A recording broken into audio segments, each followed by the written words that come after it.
Bismillahirrahmanirrahim. Assalamualaikum warahmatullahi wabarakatuh. My name is Muhammad Abdullah bin Jamaluddin. I'm from class BA 2495C. Today, I will share with you all about Neobank and Challenger Bank. Hope you enjoy my video. First of all, before we go any further, let's find out about Neobanks and Challenger Banks. What is Neobanks and what is Challenger Banks? Let's find out. Neobank. Neobank is the only online financial institution similar to a bank. Neobank offering a usually limited compared to a traditional bank.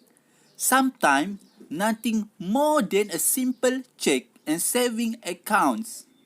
The example of Neobank is Movin, Koho, Rocket Bank, and Holvi.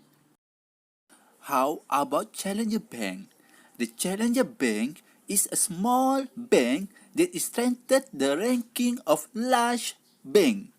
The term includes any new or upcoming banks that has recently gained a license. Challenger banks are smaller banks that provide service through an apps or via their websites, allowing to do all banking digitals. The example for challenger banks is Monzo, Revolut, and Ubanks and N26. Next, we will talk about the difference between neobanks and challenger banks. There are three differences between neobanks and challenger banks in terms of physical presence, banking license, and product and service. Neobank do not have a physical presence, but challenger bank have a physical presence. In terms of banking license, sometimes neobank have a banking license, but often not, while challenger bank have a banking license. In terms of product and service, neobanks offer checking and saving accounts, payment and money transfer service, while challenger banks offer full spectrum of banking operations. Next, neobank and challenger banks have advantage and disadvantage.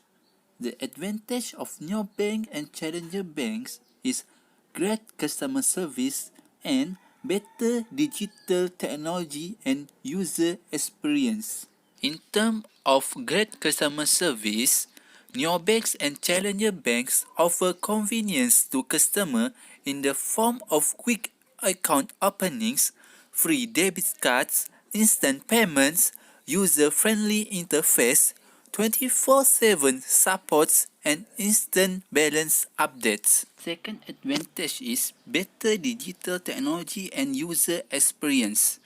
When it's come to developing and creating application and digital experience, neobank and challenger banks have a blank slate that allow them to build something with a consumer first mindset.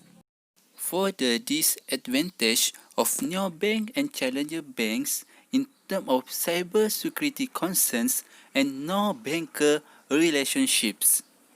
Cyber security concerns are common arguments against digital banks is that they can make customers more vulnerable to cyber attacks or identify theft.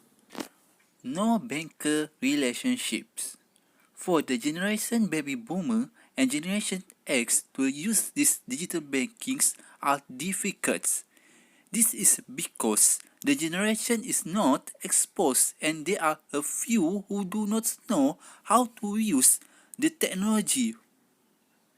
Therefore, the generation baby boomers and generation X prefer to use traditional banking compared to the digital banking, because it can connect with banker. For the conclusion, it is obvious that the challenger and neobanks have a set time aspirations and standards that are well and truly here to stay and will continue to be anticipated in the banking sector. And one more thing, neobanks and challenger banks have the ability to overshadow the legacy banks that have been the ground unchallenged for a decades. That's all from me. Hope you enjoy the video and have learned something from this video. Thank you. Assalamualaikum.